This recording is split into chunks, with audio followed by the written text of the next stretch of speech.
ओम श्री परमात्मने नमः। ओम नमो भगवते वासुदेवाय।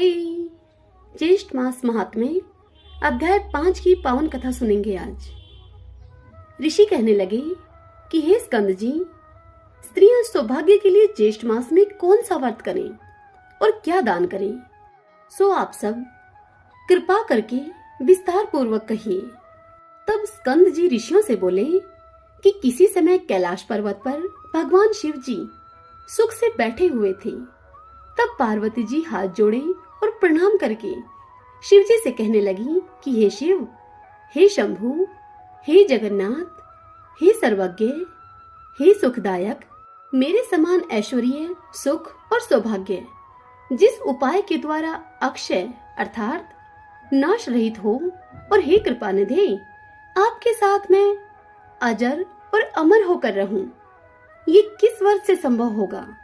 कृपा करके मुझे बताइए। हे स्वामी, एक समय जप और तप से गर्वित होकर सावित्री ने अपने स्वामी का गृह त्याग और समस्त लोगों को श्राप दिया। उस समय आपने सावित्री को मना नहीं किया और वह सावित्री ब्रह्मा से कहने लगी कि हे निर्लज्ज, बकरी के गले में बिना दूध के निरर्थक स्तनों के समान तू प्राणों का त्याग कर दे। सावित्री के मुख से जब ब्रह्मा जी ने यह बात सुनी तो ब्रह्मा जी का मुख कोप से लाल हो गया और फिर वे सावित्री से कहने लगे कि हे मूढ़े, तू पृथ्वी पर वृक्ष योनि में होकर वास करे। जब देवताओं ने प्रार्थना की तो सावित्री ने उनके श्राप से उद्धार कर दिया। पार्वती जी कहने लगी भगवान शिव से कि हे कृपा सिंधु, यदि मेरे पर आप अनुग्रह करें तो उस उपाय को मुझसे कहिए, क्योंकि स्वर्गलोक में महेंद्र तथा प्रजापति का भी नाश कहा है। पार्वती जी की इतनी बात को सुनकर शिव जी उनसे बोले कि हे वरानने, इस संसार में जितने भी दृश्यमान पदार्थ हैं उन सब का नाश होना निश्चित है। फिर भी तुम्हारी भक्ति के वशीभूत होकर मैं तुमसे उपाय कहूंगा। हे भद्रे, ज्येष्ठ मास के शुक्ल पक्ष की तृतीया को स्नान करके नियम में तत्पर रहकर यतन पूर्वक श्रेष्ठ रंभा व्रत को करना चाहिए। भगवान शिव की इस बात को सुनकर पार्वती जी उनसे कहने लगी। पार्वती जी बोली कि हे प्रभु, यह रंभा कौन है और रंभा व्रत कैसे किया जाता है? तब शिव जी कहने लगे कि हे वरानने, जब ब्रह्मा जी के श्राप से सावित्री वृक्ष हो गई तब यह रंभा केदली और कर्पूर जननी नाम से प्रसिद्ध हुई। तब क्रोध से संतप्त होकर सावित्री ने अपने पिता के कहे के अनुसार ज्येष्ठ मास में उनके आदेश अनुसार स्नान दान आदि कर्म 5 वर्ष तक किया। तब ब्रह्मा जी उन पर प्रसन्न हो गए और ज्येष्ठ मास के शुक्ल तृतीया को सावित्री के सामने प्रकट होकर ब्रह्मा जी ने पृथ्वी के बहुत से दुर्लभ वरदान सावित्री को दिए। वह वरदान क्या थे, उन्हें तुम सुनो। ब्रह्मा जी ने सावित्री से कहा कि हे शुभे, तुम संसार के कल्याण के लिए अंश से रंभा अर्थात केला हो जाओ। जो मनुष्य ज्येष्ठ मास में तुम्हारे ज्येष्ठ पूजन को करेगा उनका सौभाग्य, सुख और संपदा अक्षय अर्थात नाश रहित होगा। ऐसा कहकर ब्रह्मा जी सावित्री के साथ सत्यलोक को चले गए। इसके बाद शिव जी पार्वती जी से कहने लगे कि हे पार्वती, वह सावित्री के श्राप की कथा तुमसे कही मैंने।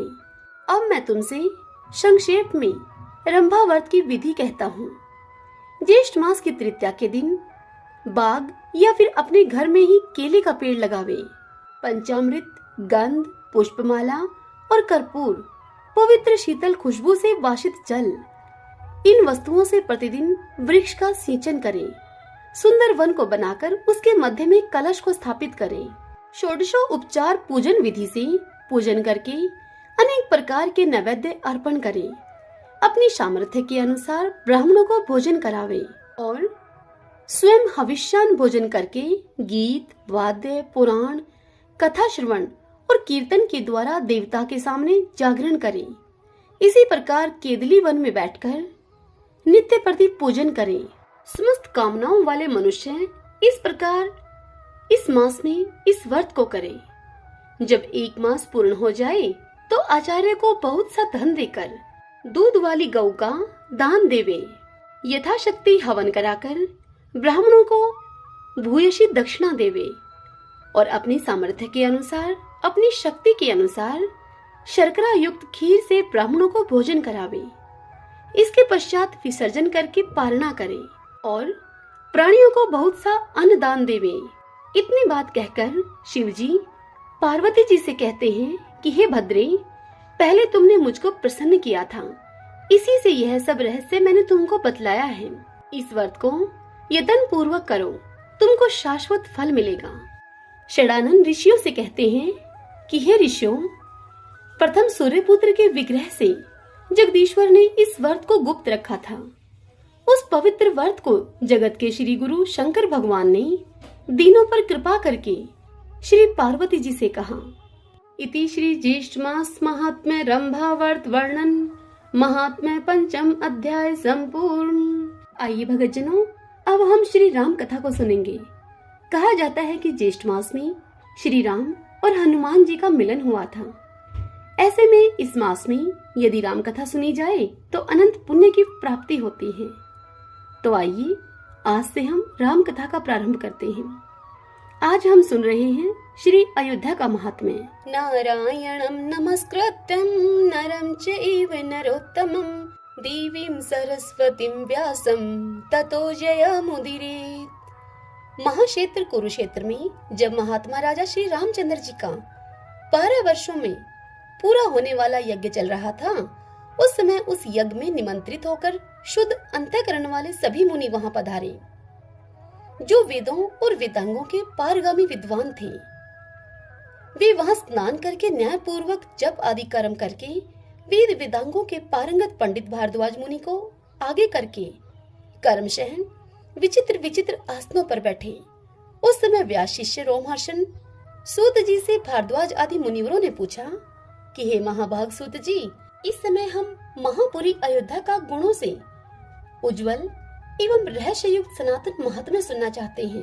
विष्णु प्रिया अयोध्या कैसी है, उसमें कैसे स्थान हैं, कौन कौन से तीर्थ हैं और उसके सेवन से कैसा फल हमें प्राप्त होता है। तब सूत जी बोले कि हे तपोधनो, मैं भगवान व्यास को प्रणाम करके आपके आगे महापुरी अयोध्या के रहस्य युक्त महात्म्य का यथावत वर्णन करता हूँ। अलसी के फूल की भांति जिनकी श्याम कांति है तथा जिन्होंने रावण का विनाश किया है, उन कमल के समान नेत्रों वाले अविनाशी परमात्मा श्री रामचंद्र जी को मैं नमस्कार करता हूँ। अयोध्यापुरी परम पवित्र है, पापी मनुष्यों को इसकी प्राप्ति होनी बहुत कठिन है। जिसमें साक्षात भगवान श्री हरि निवास करते हैं, वह अयोध्यापुरी भला किसके सेवन के योग्य नहीं है। अयोध्या सरयू के तट पर बसी है, वह दिव्यपुरी परम शोभा से युक्त है। प्रायः बहुत से तपस्वी महात्मा उसके भीतर निवास करते हैं। जिस पुरी में सूर्यवंशी इक्ष्वाकु आदि सब राजा प्रजा पालन में तत्पर रहे हैं, जिसके किनारे मानसरोवर से निकली हुई पुण्य सलीला सरयू नाम वाली नदी सदा सुशोभित होती है और उसके तट पर भ्रमरों के गुंजन एवं पक्षियों के कलरव होते रहते हैं। हे मुनिवरों, भगवान विष्णु के दाहिने चरण के अंगूठे से गंगा जी और बाएं चरण के अंगूठे से शुभकारिणी सरयू जी निकली हैं। इसलिए वे दोनों नदियां परम पवित्र तथा संपूर्ण देवताओं से वंदित हैं। इनमें स्नान करने मात्र से मनुष्य ब्रह्म हत्या का नाश कर डालता है। अकार कहते हैं ब्रह्मा को, यकार विष्णु का नाम है और धकार रुद्र स्वरूप है। इन सब के योग से अयोध्या नाम सुशोभित होता है। समस्त उपपातकों के साथ ब्रह्म हत्या आदि महापातक इस पुरी से युद्ध नहीं कर सकते, इसलिए इसे अयोध्या कहते हैं। यह भगवान विष्णु की आदिपुरी है और विष्णु के सुदर्शन चक्र पर स्थित है। अतएव पृथ्वी पर अतिशय पुण्यदायिनी है। इस पुरी की महिमा का वर्णन कौन कर सकता है, जहाँ साक्षात भगवान विष्णु आदर पूर्वक निवास करते हैं। सहस्त्रधारा तीर्थ से पूर्व दिशा में 1 योजन तक और सम नामक स्थान से पश्चिम दिशा में 1 योजन तक, सरयू तट से दक्षिण दिशा में 1 योजन तक और तमसा से उत्तर दिशा में 1 योजन तक इस अयोध्या क्षेत्र की स्थिति है। यही भगवान विष्णु का अंतर्ग्रह है। यह विष्णुपुरी मछली के आकार वाली बतलाई गई है। पश्चिम दिशा में गो प्रतार तीर्थ से लेकर असे तीर्थ पर्यंत इसका मस्तक है। पूर्व दिशा में इसका पूछ भाग है और दक्षिण एवं उत्तर दिशा में इसका मध्यम भाग है। प्राचीन काल में विष्णु शर्मा नाम से विख्यात एक श्रेष्ठ ब्राह्मण थे। वे ब्राह्मण वेद वेदांग के तत्वज्ञ और धर्म कर्म में तत्पर रहने वाले थे। वे विष्णु शर्मा निरंतर भगवान विष्णु के भजन में संलग्न रहते थे। एक दिन की बात है, वे तीर्थ यात्रा के प्रसंग से अयोध्यापुरी में आए। वहां उन्होंने शाक मूल और फल खाकर तपस्या प्रारंभ की।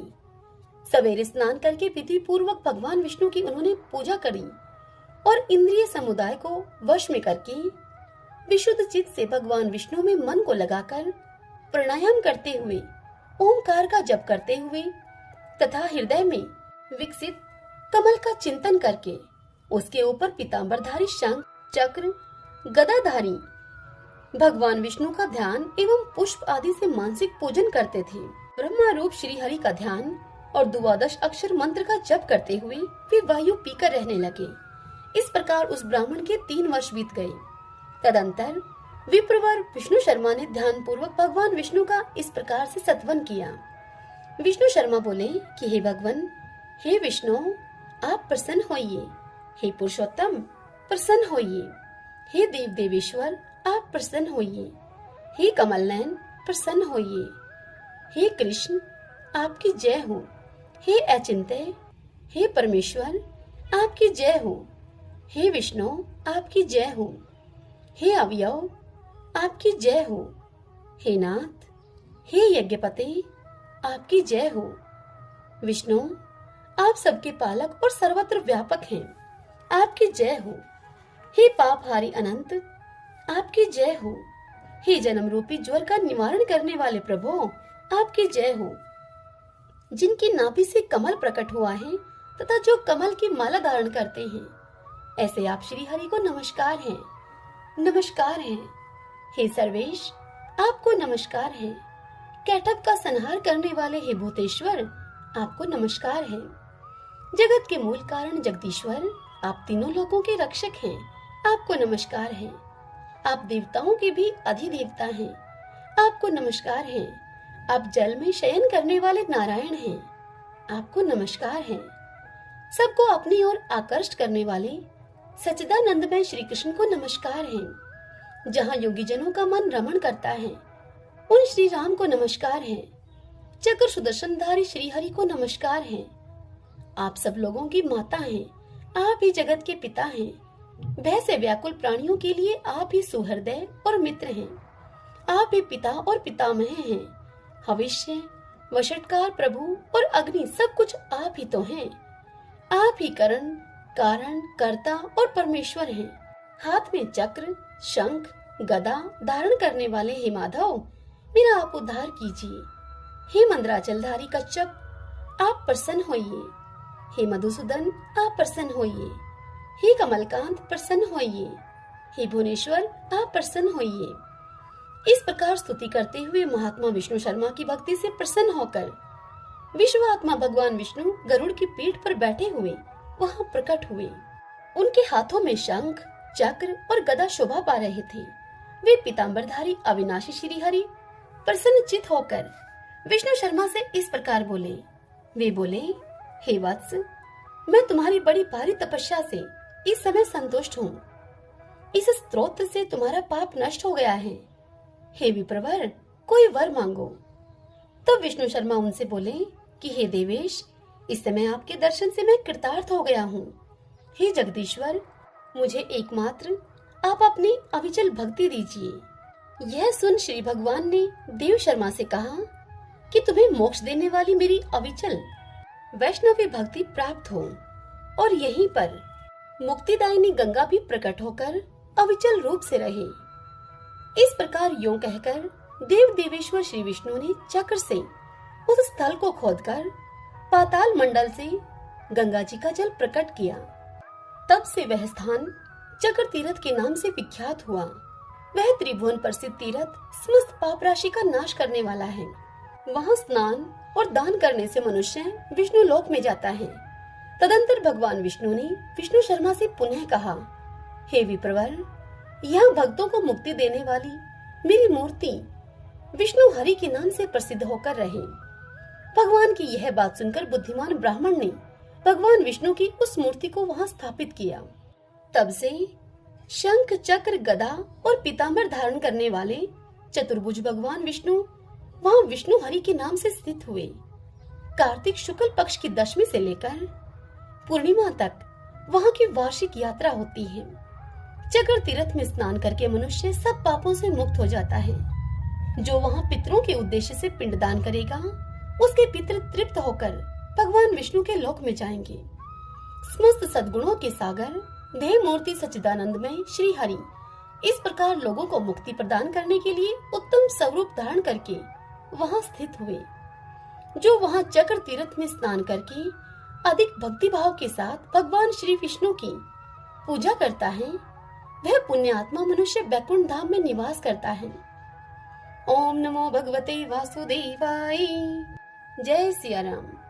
आज का यह महात्म्य और यह कथा आपको कैसी लगी? इस वीडियो को लाइक करें और कमेंट बॉक्स में ओम नमो भगवते वासुदेवाय लिखकर मुझे अवश्य बताएं। इसी के साथ इस वीडियो को अपने अपनों के साथ शेयर करें और यदि आप हमारे इस चैनल पर नए आए हैं तो इस चैनल को आप सब्सक्राइब कर लीजिएगा। बेल आइकन का बटन भी प्रेस कर लीजिएगा ताकि आपको हमारे आने वाले सभी वीडियोस की जानकारी सबसे पहले मिल सके। हरे कृष्णा।